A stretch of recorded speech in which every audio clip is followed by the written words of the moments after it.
اعوذ باللہ من الشیطان الرجیم بسم اللہ الرحمن الرحیم ولا تنکحوا ما نکح آباؤکم من النساء الا ما قد سلف انه كان فاحشا ومقتا وساء سبیلا صدق اللہ العظیم۔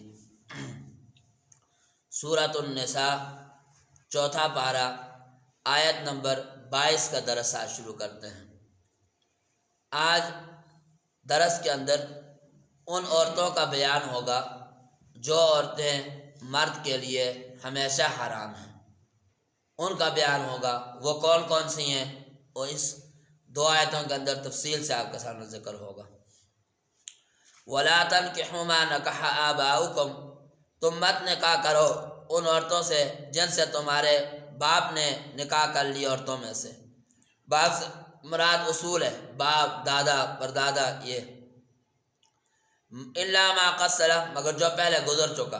زمانہ جاہلیت میں کل آپ کے سامنے گزرا ہے کہ فوت ہو جاتا والد، ستیلا بیٹا جو ہے پیچھے اس کی اپنی ماں کے ساتھ نکاح کر لیتا تھا میراث کے لیے۔ تو یہ زمانہ جاہلیت میں سب کچھ۔ اب دیکھو اللہ پاک فرماتے ہیں نمبر 1 انہ کان فاحشہ، یہ بے حیائی کا کام ہے، نمبر 1۔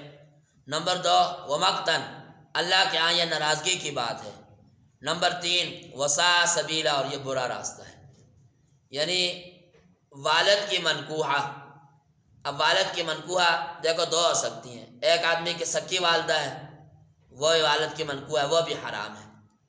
ایک یہ ہے کہ آدمی ایک والدہ سے پیدا ہوا، والد نے دوسری شادی کر لی ہے، اب یہ اس کی سکی والدہ تو نہیں ہے لیکن یہ بھی اس کے لیے حرام ہے بیٹے کے لیے جب والد نے اس سے نکاح کر لیا ہے۔ اب اللہ فرماتے ہیں کہ دیکھو 3 وجہ ذکر کی ہیں کہ اب اپنے والد کی بیوی کے ساتھ نکاح کرنا 3 طریقے سے برا ہے۔ نمبر 1 انہ فاحشہ، یہ بے حیائی ہے، یعنی عقل بھی اس کو کہتی ہے کہ والد کی منکوحہ کے ساتھ نکاح کرنا مناسب نہیں ہے، جائز نہیں ہے، یہ فاحشہ سے مراد ہے۔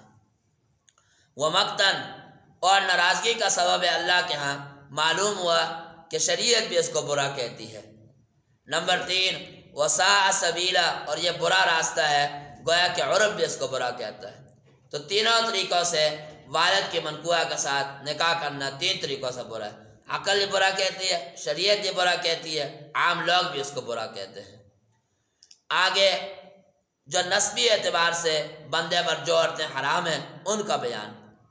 حرمت علیکم امہاتکم، حرام کر دی گئی ہیں تمہارے اوپر تمہاری مائیں، ماں بھی حرام ہے۔ پھر اس کا اصول ماں، دادی، پردادی، اس طرح نانی، پرنانی، یہ ساری حرام ہے انسان کے اوپر، ان کے ساتھ نکاح نہیں ہو سکتا ہے۔ وبناتکم، تمہاری اپنی بیٹیاں، چاہے وہ بیٹیاں علاتی ہوں، اخیافی ہوں، یہ ساری کی ساری جو ہے یہ حرام ہے۔ اخیافی بیٹی ہوں، علاتی ہوں، عینی ہوں۔ عینی بیٹی یعنی وہ بیٹی جس کا باپ اور ماں دونوں کی طرف سے وہ بیٹی ہو، بیٹا ہو، اس کو کہتے ہیں عینی۔ علاتی، باپ جو ہے اس کا ایک ہو، ماں الگ ہو، اور اخیافی جس کا والدہ الگ الگ ہو۔ تو یہ 3 قسم کی بیٹیاں ہیں، تینوں بیٹیاں حرام ہیں، ان کے ساتھ نکاح نہیں ہو سکتا ہے۔ اس طرح وہ اخواتکم، تمہاری بہنیں بھی 3 قسم کی ہو سکتی ہیں انسان کی، عینی، علاتی، اخیافی، یہی 3 قسمیں۔ تو یہ تینوں کی تینیں انسان کے لیے حرام ہے، ان سے نکاح نہیں ہو سکتا ہے۔ وعماتکم، تمہاری پھوپھیاں، پھوپھی کے ساتھ نکاح کرنا بھی حرام ہے۔ تو پھوپھی کے اندر بھی یہی تفصیل ہو سکتی ہے کہ جو باپ کی بہن ہے، سکی بہن ہو، اور صرف ماں شریک ہو، باپ شریک ہو، یہ سب حرام ہوں گی۔ تمہاری خالائیں، یہ بھی حرام ہیں۔ وبنات الاخی، بھتیجی، بھائی کی بیٹی یعنی بھتیجی، اس کے ساتھ میں نکاح نہیں ہو سکتا ہے۔ وبنات الاخت، بہن کی بیٹی یعنی بانجی، یہ بھی حرام ہے ہمیشہ کے لیے۔ یہ ہو گئی بھائی نسبی طور پر انسان کے جو رشتے ہمیشہ کے لیے حرام ہیں، نسبی نسب کی وجہ سے وہ یہ رشتے ہیں۔ اب دودھ کی وجہ سے کون سے رشتے حرام ہوتے ہیں ان کا بیان۔ وَأُمَّهَاتُكُمُ اللَّاتِي أَرْضَعْنَكُمْ، اور تمہاری وہ مائیں جنہوں نے تم کو دودھ پلایا ہے، اس ماں کے ساتھ بھی نکاح نہیں ہو سکتا ہے، یعنی آپ کو سکی ماں نہیں ہے، آپ کو دودھ پلایا، جس کو کہتے ہیں رضاعی ماں، رضاعی ماں، رضاعی بہن، یہ رضاعی ماں، اس ساتھ میں نکاح نہیں ہو سکتا ہے۔ وَأَخَوَاتُكُم مِّنَ الرَّضَاعَةِ، اور تمہاری رضاعی بہنیں، یہ بھی تمہارے اوپر حرام ہے، ان کے ساتھ بھی نکاح نہیں ہو سکتا ہے۔ وَأُمَّهَاتُ نِسَائِكُم، یہ ہو گئی جناب رضاعی طور پر، اجماعی طور پر بتا دیا، اس میں اور بھی صورتیں آتی ہیں۔ اب وہ عورتیں جو نکاح کی وجہ سے حرام ہوتی ہیں ان کا بیان۔ وَأُمَّهَاتُ نِسَائِكُم، تمہاری عورتوں کی مائیں یعنی ساس، تمہاری عورتیں بیویوں کی مائیں، تو بیویوں کی مائیں انسان کی ساس ہوتی ہے۔ تو جب انسان عورت کے ساتھ نکاح کر لیتا ہے تو اس کی جو ماں ہے، جو بندے کی ساس بنتی ہے، یہ ہمیشہ کے لیے حرام ہو جاتی ہے، اس کا پھر نکاح نہیں ہو سکتا ہے۔ وَرَبَائِبُكُمُ اللَّاتِي، اور ربائب، وہ ربائب، فی حجورکم، جو تمہاری گود میں ہیں، تمہاری عورتوں میں سے۔ ربائب گود کا یہ ذکر کیا، یہ اتفاقی ذکر ہے، مراد یہ ہے ایک عورت ایسی کے ساتھ آپ نے نکاح کر لیا ہے، پہلے اس کا خاوند مر گیا ہے، اس سے اس کی اولاد ہے، یا اس نے طلاق دے دی ہے اور اس کی بچیاں ہیں۔ تو عام طور پر چونکہ جو عورت ہوتی ہے وہ جس کو طلاق ہو جاتی ہے، خاوند مر جاتا ہے، تو بچیاں چھوٹی ہوتی ہیں، وہ گود میں لے کر آتی ہے، اس لیے قرآن میں گود کا ذکر کیا ہے۔ ورنہ اصل بات یہ ہے جس عورت کے ساتھ آپ نے نکاح کر لیا تو جو پہلے خامن سے وہ بچیاں لے کر آئی ہیں ان کے ساتھ آپ کا ہمیشہ کے نکاح حرام ہو جائے گا۔ لیکن شرط یہ ہے کہ یہ جس عورت کے ساتھ آپ نے نکاح کیا دخلتم بہن، تم نے دخول بھی کر لیا ہو، مراد یہ صحبت اس کے ساتھ کر لی ہو، جب اس سے صحبت کر لی ہے، اب پہلے خامن سے جو بچیاں لے کر آئی ہیں وہ ہمیشہ کے لیے آپ پہ حرام ہو گئی ہیں۔ فَإِن لَمْ تَكُونُوا دَخَلْتُمْ بِهِنَّ، اگر تم نے دخول نہیں کیا، صرف نکاح ہوا ہے اس عورت کے ساتھ، نکاح کے بعد طلاق دے دی ہے، تو فَلَا جُنَاحَ عَلَيْكُمْ، پھر تمہارے لیے کوئی حرج نہیں ہے، اس کی بیٹیوں کے ساتھ نکاح کر سکتے ہو۔ سمجھے؟ تو اس عورت کی بیٹیاں کے حرام ہونے کے لیے شرط یہ ہے کہ وہ صحبت کر لیں، خاوند بیوی کی آپس میں ملاقات ہو جائے، تو ملاقات ہو گئی تو پھر تو اس کی پہلے جو بیٹیاں لے کر آئی ہیں وہ حرام ہے، ملاقات نہیں ہوئی تو پھر وہ حرام نہیں ہے، اس سے پہلے طلاق دے دی۔ وَحَلَائِلُ أَبْنَائِكُمُ الَّذِينَ مِنْ أَصْلَابِكُمْ، اور تمہارے بیٹوں کی بیویاں، بیٹوں کی بیویاں بہو، جس کو بہو کہتے ہیں، وہ بیٹے جو تمہارے صلبی ہیں تو وہ بھی حرام ہے تمہارے لیے۔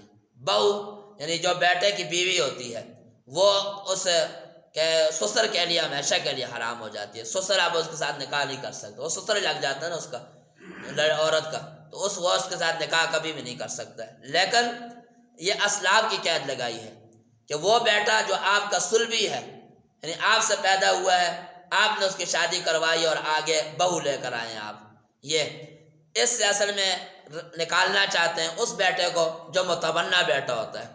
متبنہ بیٹا، لیپالک بیٹا، یعنی جس طرح عرب میں نہیں ہوتا ہے ایک بندے کو آدمی پالتا ہے، چھوٹا سا لے لیا پال لیا، حالانکہ وہ بیٹا کسی اور کا ہے، آپ کا نہیں ہے، آپ اس کو جو ہے بیٹا بیٹا کہتے ہیں، وہ آپ کا ابو جان کہتا ہے۔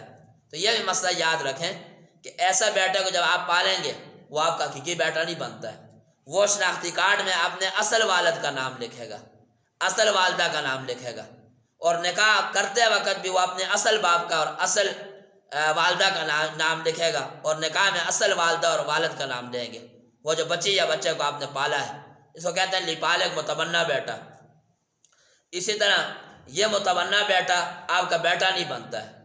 حدیث میں زید بن حارثہ رضی اللہ عنہ جن کا ذکر قرآن میں ہے، فلما قضا زید منہا، اللہ کے نبی نے اس کا متبنہ بیٹا بنا لیا تھا، اللہ کے نبی سے کہتا ہے بیٹا بیٹا، وہ سارے اس کو زید بن محمد کہتے تھے۔ بعد میں جب انہوں نے اپنی بیوی کو طلاق دے دی زینب رضی اللہ عنہ کو، تو اللہ نے وہی نازل کی کہ آپ نکاح کریں، تو انہوں نے کہا جی لوگ کہیں گے آپ نے بیٹے کی بیوی کے ساتھ جو ہے شادی کر لی، تو یہ کیا؟ تو اللہ نے فرمایا رسموں کا آپ ہی رد کرنا ہے، یہ آپ کا بیٹا تو نہیں ہے، یہ تو زید بن حارثہ ہے، یہ تو حارثہ کا بیٹا ہے، آپ کا تو نہیں ہے۔ تو پھر اللہ نے وہ نکاح کروا کر لوگوں کو بتایا کہ جس کو آدمی اپنے منہ سے بیٹا کہہ دے تو وہ منہ سے بیٹا کہنے سے بیٹا نہیں ہوتا ہے جب تک وہ آپ کے نطفے سے نہیں پیدا ہوگا، تو وہ بیٹا نہیں بنتا ہے۔ لہذا اس کی بیوی کے ساتھ اگر آپ نکاح کرنا چاہتے ہیں آپ اس کی طلاق دینے کے بعد یا مرنے کے بعد کر سکتے ہیں۔ تو یہ جو اسلام کی قید لگائی ہے یہ لیپالک منہ بولا بیٹے کو نکالنے کے لگائی ہے۔ تو یہ آج کل لوگ یہ مسئلہ بہت پوچھتے ہیں کہ جی ہم نے بچہ پالا تھا اب نکاح کرنا ہے، ہم اپنا نام لکھوائیں والد کا یا اصل کا؟ تو اصل کا لکھوانا ہے۔ شناختی کارڈ میں بھی اس کے اصل والد کا جو ہے نام لکھوانا ہے، آپ نے نہیں لکھوانا، آپ کا بیٹا تو نہیں ہے، آپ نے صرف اس کو پالا ہے تو آپ کا نہیں بنا ہے پالنے سے، سارا اس کا ریکارڈ اصل والدین کی طرف نسبت کر کے کرنا ہے۔ وَأَن تَجْمَعُوا بَيْنَ الْأُخْتَيْنِ، اور یہ بھی حرام ہے کہ تم دو بہنوں کو اپنے نکاح میں جمع کر لو بیک وقت دو بہنیں ہیں، ایک کے ساتھ نکاح کیا ہے، ایک بہن آپ کے نکاح میں، اسی کو برابر اسی کی دوسری بہن کو آپ لے آئیں تو یہ جائز نہیں ہے۔ ہاں اس بیوی کو آپ طلاق دے دیں اس بہن کو، یا یہ مر جائے تو پھر دوسری بہن کو آپ لا سکتے ہیں، بیک وقت دو بہنوں کو آپ اپنے نکاح میں جمع نہیں کر سکتے ہیں۔ الا ما قد سلف، مگر جو پہلے گزر چکا ہے وہ اللہ نے معاف کر دیے، آئندہ کے لیے یہ یاد رکھیں۔ ان اللہ کان غفورا رحیما، بے شک اللہ تعالیٰ بخشنے والا رحم کرنے والا ہے۔ اللہ پاک ہم سب کو عمل کرنے کی توفیق عطا فرمائے، اللہ سمجھ عطا فرمائے۔